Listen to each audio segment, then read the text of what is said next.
Have you ever heard of somebody who abducts little boys? Room below's got some horrible smells. We don't want to go in there.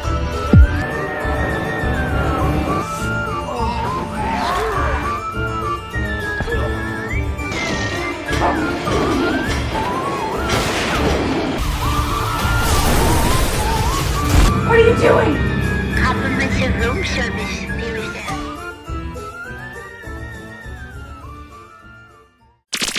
Hello and welcome to another Dollar Store Drive-In. I'm your host, Laura. I'm Joel. And we're the Newly Dads. Yeah. And if this is your first time tuning in, this is a half-hour chat show where we discuss a movie that we have watched with you fine folks. If this is not your first time, welcome back. This is also a podcast. And so if you're listening to this, this is actually a visual show. So we highly recommend that you find us. And you can do that at thenewlydads.com for all of your Newly Dads needs. There you can find information about our shows. We also do different shows on YouTube. So Mr. Newly Dad over here does unboxing videos. I do sometimes like follow me around things, which has been a hot minute since we've done that. Yeah. We also do snack videos. Those should be coming out here pretty soon. I know he's working on some new ones to put out soon-ish. Yeah. He also writes a blog where he reviews different movies and things like that. And then I occasionally will review different businesses, local. Some of them are artists and authors, all sorts of different things.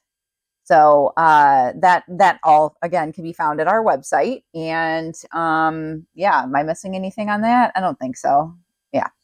But this is not why we're here to talk about that kind of stuff. We're here to talk about a movie that we watched. And in order to kind of keep a structure to the show, we do have some criteria for the movies that we watch. So the first thing is it needs to be under $5. It needs to be a horror, thriller, or sci-fi genre. And it needs to be a movie that neither of us have ever watched before. So we get a lot of our movies from like the Dollar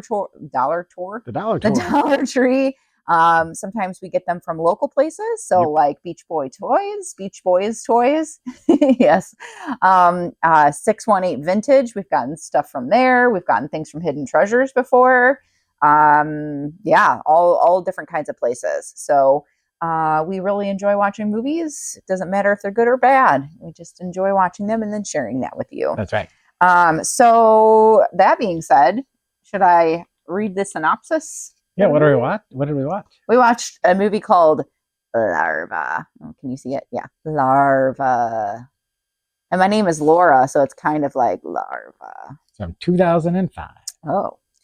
20 years old. Do you remember where you got this? No. Is it an Ann movie? No. I think it's a Dollar Tree find. I think it is Pretty too. sure it's a Dollar Tree find. Yeah. But yeah, so I'm going to read the synopsis and then we will watch the trailer and you can watch the trailer and then we'll be back to talk about it. Yeah. So let me go ahead and get into the synopsis.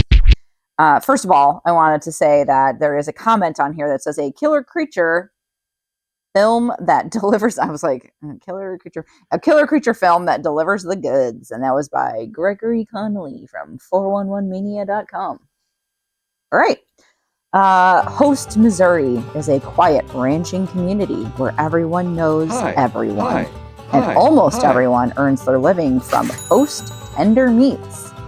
When a new veterinarian decides to call this town home, he finds himself fighting a cattle infestation that could become a catastrophic human epidemic. Mutating insect larvae are developing a taste for more than dead cattle, and they have the potential for explosive reproduction. What begins as a threat to the local livestock business soon becomes a chilling war for humanity when the rapidly evolving creatures begin to set their claws on the local townsfolk and then beyond. That was a nice long synopsis. It's pretty good. Yeah, pretty good length. Fun to read. I like it when there's long synopsis. A long synopsis. A terror that gets under your skin. Ew. Yeah, it's gross. I don't want anything under my skin. larva. Ew. So, do you think we should show them the trailer so that way they can get on, and understand what we're kind of looking at? All right. So, again, if you're listening to this is another reason why we think that you should also watch it, because he likes to mess around with the trailer sometimes. And when we start the trailer, he's got some jokes. So he always likes to pop an actual trailer into the frame. Let's do just like a semi trailer, like a honky, like honk honk, like, Okay. semi trailer. If you can put that it's like full of meat, like a meat trailer. Okay. Can you try to do that? We'll see what happens. All right. And I don't care which direction it comes from. Good. I feel like it's pretty small over here now. Yeah, So leave that open. Yeah. All right. Well, I'm going to pause it. We will be right back. What was that?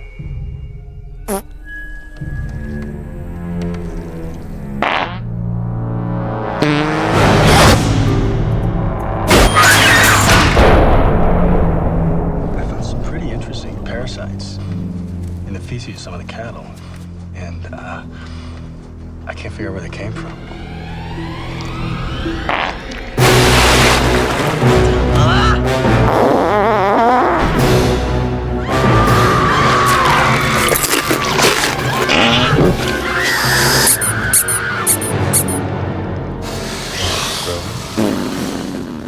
It's mutating. Evolving. We're looking at an entirely new species. Yeah. We should definitely quarantine the cattle. All this stuff's got to be destroyed. Files, research, everything like it never happened. Bye-bye. You telling me this thing ate its way through my cow? Oh, yes. What I'm telling you is that this thing is gonna eat its way through us. People. Oh my god.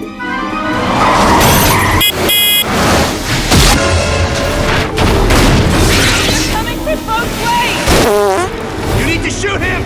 No way.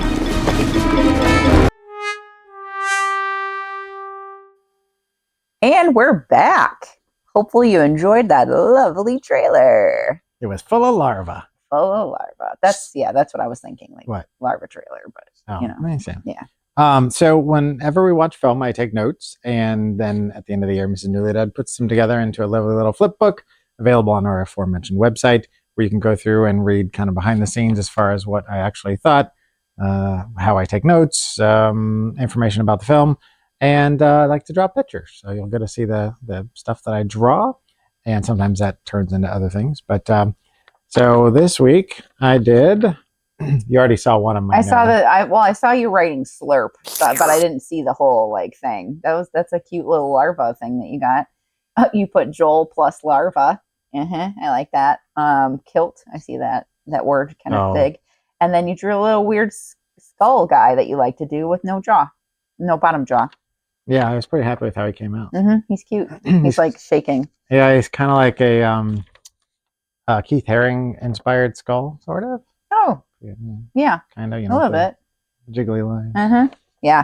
And then I took notes because she said she's going to take notes all year, and she's been doing good so far. I like doing illustrative lettering, so I did larva, and I've got larva. And there's actually larvae crawling all over it. And then I drew a larva. Yeah. And it says nom nom nom. It says nom nom nom. Slurp. And then I drew a little sleepy cloud because you'll find out. Well, that's for a future. Yeah, there's mine. I don't know if you can see them like you can see hers, but so Larva is from 2005, currently sitting at 4.3 out of 10 on the Internet Movie Database. Just a heads up, this was a made-for-cable movie, I believe. So that may or may not affect how we feel about it. But anyway, this was directed by Abram Cox, who is known for Alien Lockdown, Outbreak, not that Outbreak, not the Dustin Hoffman garbage, but a different movie called Outbreak.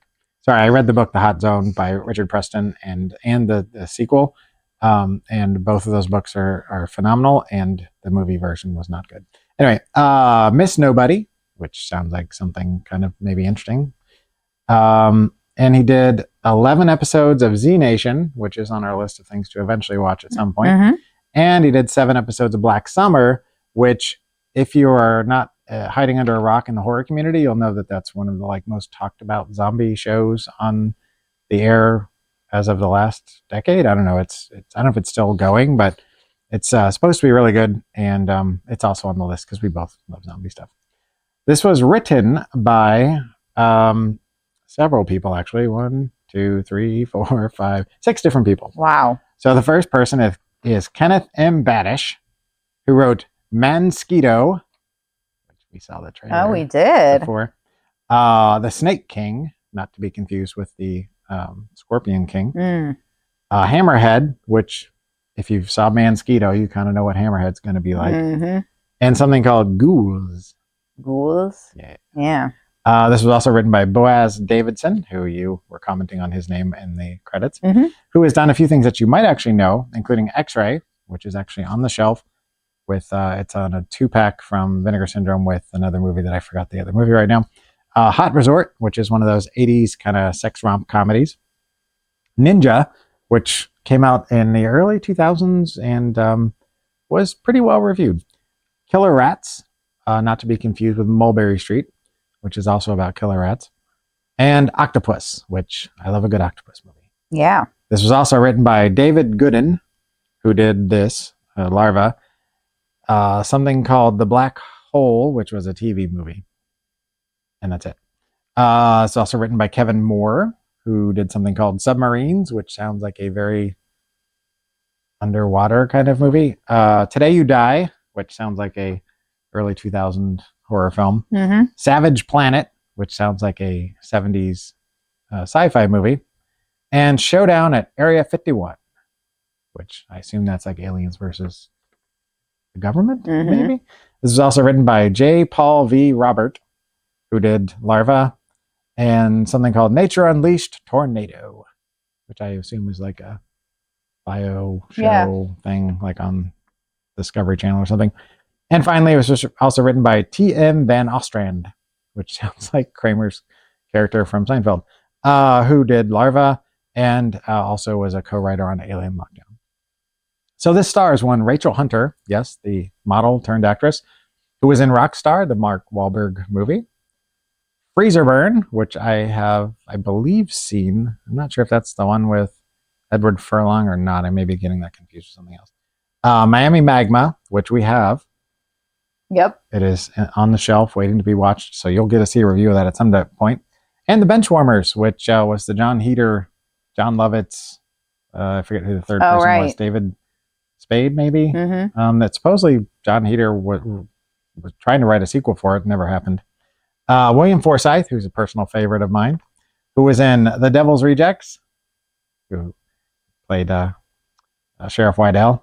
Halloween, the Rob Zombie Halloween from 2007. Halloween, which I forget his character's name all of a sudden, but The Rock He was a bad guy. with Nicolas Cage. Mm-hmm. Palookaville, which underrated indie bank robbing comedy from the early 90s with Sam Rockwell. If you haven't seen it, it's a lot of fun. It came around the same time as Wes Anderson's first film, which I actually enjoyed. It was one of the few Wes Anderson movies I liked. And Things to Do in Denver When You're Dead, which is post Pulp Fiction, I want to say, with Andy Garcia. It's Steve Buscemi's in it, and he plays a character called Mr. Shush. He's like an assassin, but he doesn't talk. It's so good. So if you haven't seen that, highly recommended. And then finally, I wrote this guy down because he ended up being the star of the film. Vincent Ventressa, which if you're a fan of the Friends TV series, you may remember him as Fun Bobby. He was... I was excited about that. Right? And he was also in Dead and Breakfast, which I have seen. Oh. I've heard We've of that talked about it, movie. I think, Yeah. before. He was in Romeo and Michelle's high school reunion. Jeez. He was in... he was on a soap opera. I forgot to write that down, though. Which soap opera was it? I don't You know. remember? He did like 300 episodes of a soap opera. And I did forget one other William Forsythe thing that I have to mention just because it was an action movie from the 90s that I enjoyed called Direct Hit, where he's the main action hero, and it's supposed to be kind of like a John Woo type thing.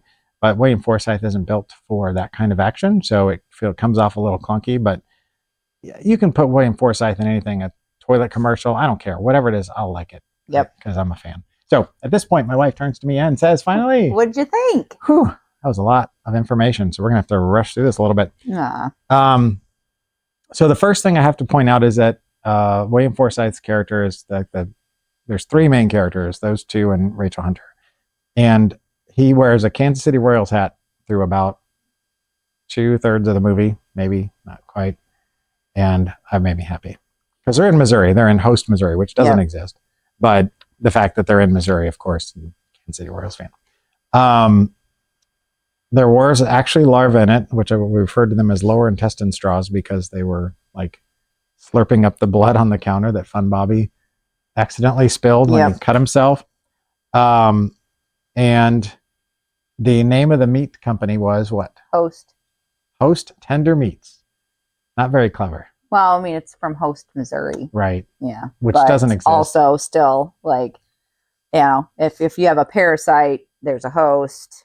I was like, that's probably why they chose that. I'm guessing. 100%. If not, then I'd be very surprised if they didn't choose it because of that. But I mean, you have 6 writers, and the best they can come up with is Host, Missouri with Host Tender Meats.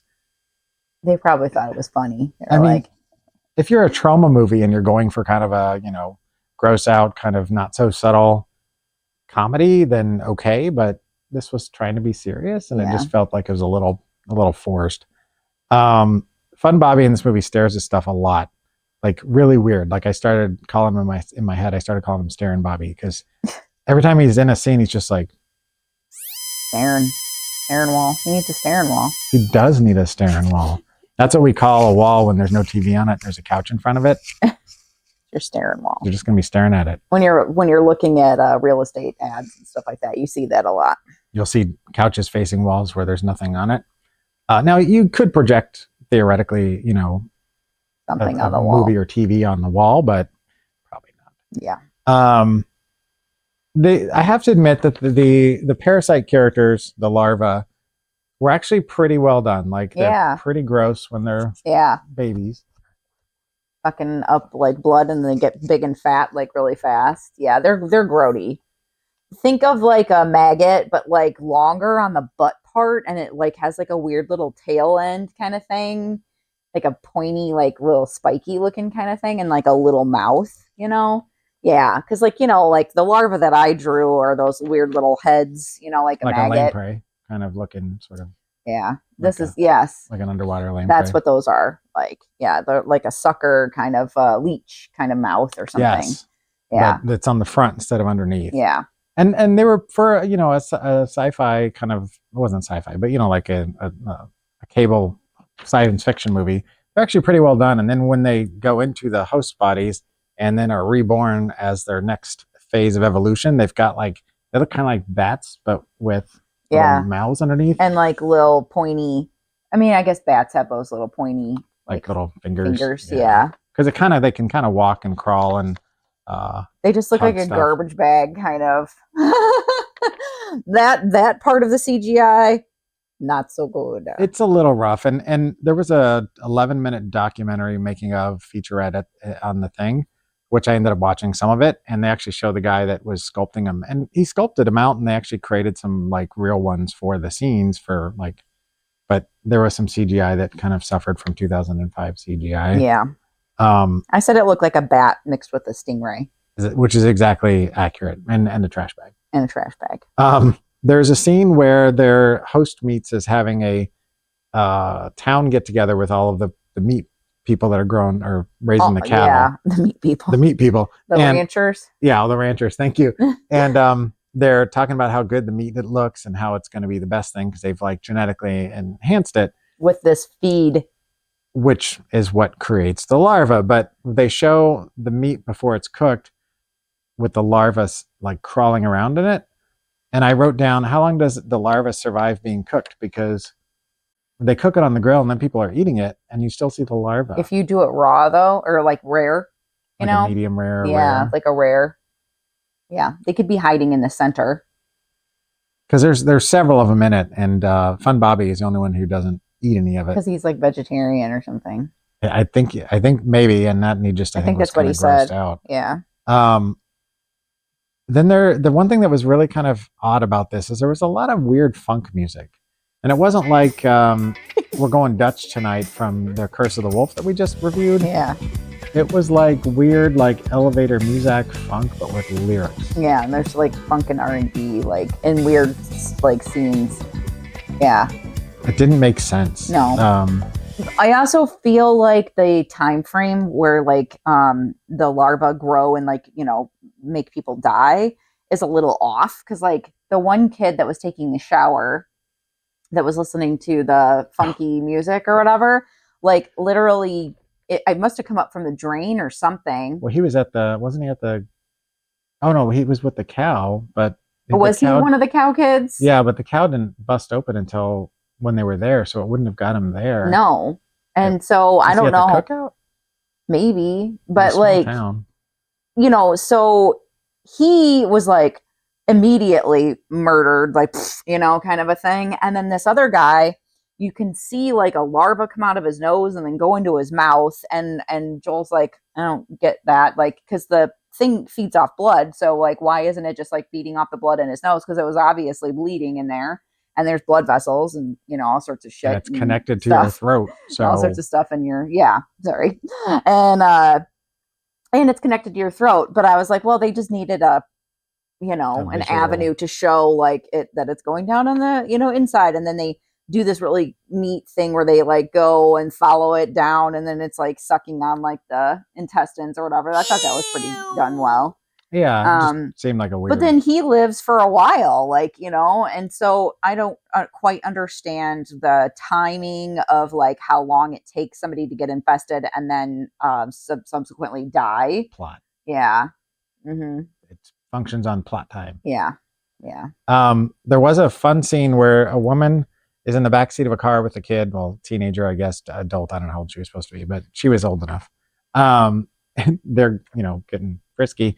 She's all the way in her undergarments, and she takes off her bra, and it's clear that she has taken it off. Now, they don't show anything really. Right. It's kind of like side boob. And then all of a sudden, she realizes that he's like full of, like, the larva busts out of him or something. He explodes. And she jumps in the front seat, doesn't put on her bra, but suddenly it's on, like, and hooked.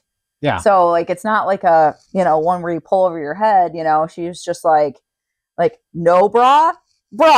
Like, wow, I wish I could put on my bra that fast. And then she proceeds to go running in the field in her bra and panties for, you know, reasons.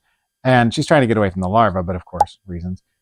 And they don't show what happens to her for a long time. And then, like, further on in the movie, they cut back to her in a field. That's why I wrote killed, because I wrote down what happened to the girl in the bra and panties. And then I was like, that was her right there. Yep. Yeah. And so I was like, she got killed. And then there was a little kid in the movie, and he got killed. Like, they killed a little kid. They broke one of the like the big rules of horror movies that you don't typically do. It happens, but I was a little shocked. And I was wondering if the movie should be called Larva, but I guess it's more it's like more of a parasite. Is bat. It the same thing? It's like bat. You know, it's like a, I don't know, bat monster, parasite thing. It's fine. Larva's fine. So before we get to the end, which I think we'll call spoilers here, what happened? I fell asleep. She fell asleep. Yeah. She was very tired. It was her early morning, so she had a long day. Today's my early morning. Yeah. I'm also tired right now. No, I don't have an excuse. I'm just like, yeah, we get up at 6.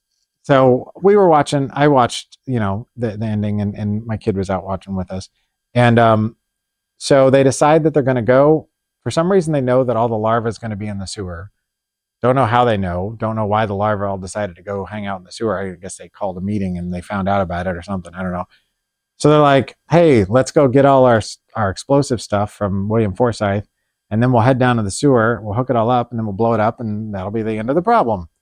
I don't know how that's logically a good idea, but they go down, they set everything up. There's like a slow motion scene where they're like, half of them are in slow motion running out of the sewer, the other half are not. And then they blow up the sewer, and that's like the end, like credits. And it's like, okay, what happened, and everybody but the sheriff survives of the three main characters. Like they all get out. Fun Bobby, Model, Rachel Hunter, and William Forsythe all get away, apparently, but they've had to sacrifice the sheriff for Sad. the sake of the good. So it was sad. Hmm. Yeah. There was also another sad part where it was kind of funny at first because like this woman lost her dog and she kept yelling Oh. Cooter and, you know, out the door, and I was like, I would never name my dog Cooter. Yeah, so I was like sad about that because obviously it got eaten by the larva, And and there was I wrote down R.I.P. Woof Woof, and I said bye bye Woof Woof. Woof, woof. Yeah, actually the larva saying bye bye Woof Aw. Woof. There This was- one's so funny. There was also a dead little calf or something down by the river that was, or the lake that was full of larvae. Yeah, this dumb guy like threw his frisbee in there and he's like trying to fish it out. He sees there's a dead animal like laying there, like all open with like worms That's and gross. crap. And he's still like trying to get his frisbee. I was like, let the frisbee go for crying Yeah. out You're gonna loud. give it back to your kids in this water. That's And then he infested fell with- in it. So it's like, putrescence? ugh, so gross. And then of course he immediately got larvaed. Well, that's the one that was in the hospital for a Yeah. while. So he didn't die for like a hot No. minute. But he got larvaed and then taken to the hospital. Yeah, So gross. So what are your final thoughts? my final thoughts are a fun little monster movie. That's all I have to say about that. I said silly, weird music, bad CGI, and William Forsythe. Sign me up. I mean, I have to admit, as much as we're negatively talking about it, I actually enjoyed it. it for what it was. Hmm. Do I need to see it again? Yeah, probably not. No. But And then, so out of 5 moo puppies, that's what we call cows, what would you give it? I ended up at a 1.5 out of 5 just Same. because, Yeah, same. could have been better, could have been worse. I gave it a It's a 1.5 thing that also. happened. All right. Well, that was fun. Should I blow it up? That's up to anyways? you. I'm gonna blow it up. No, I'm not gonna blow it up. I'm gonna be nice to it. William Forsythe, we salute you, sir. Yeah, I'm just gonna Out like of respect. let it float down. Okay. So if they don't want to watch this movie, what do you want to watch? So I knew this before we even started watching because there's another movie that involves an infestation of cattle that is an Irish film, I want to say, if I remember correctly, called Isolation from 2005. Also, ironically enough, it is disgusting.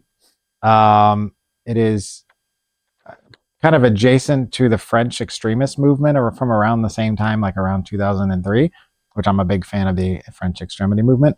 But it's not an easy watch, but it was well done and kind of think The Thing meets this.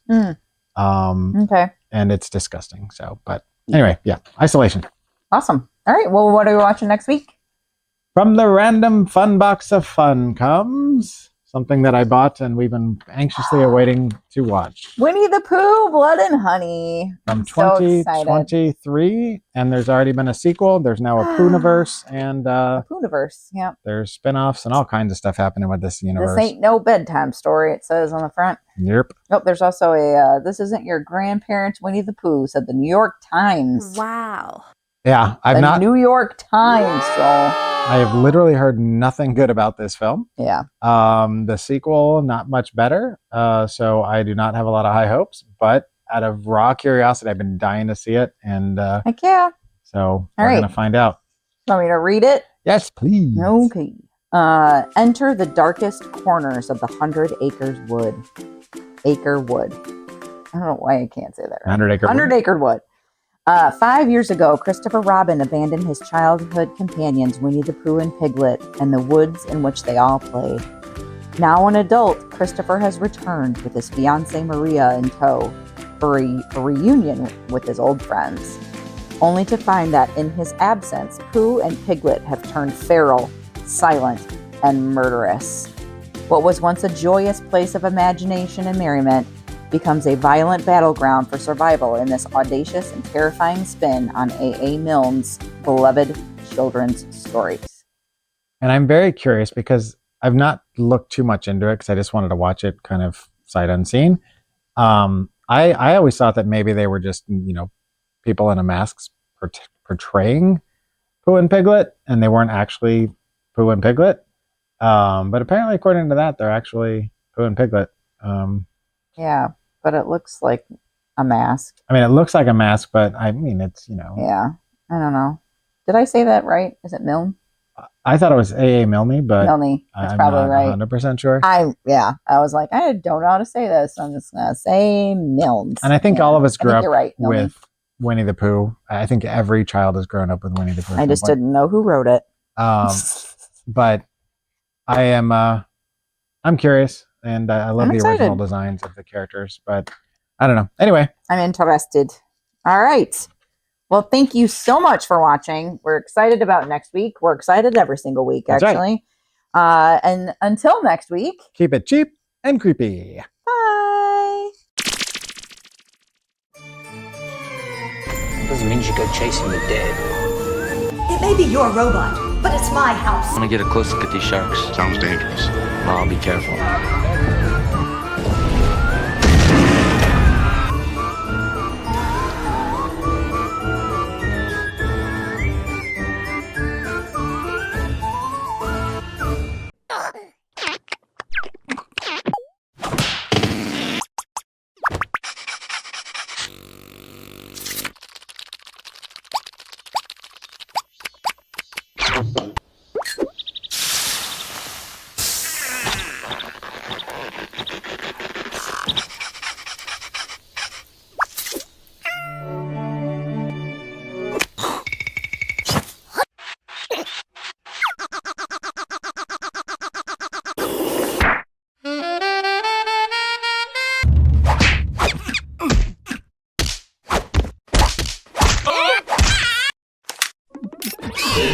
Oh!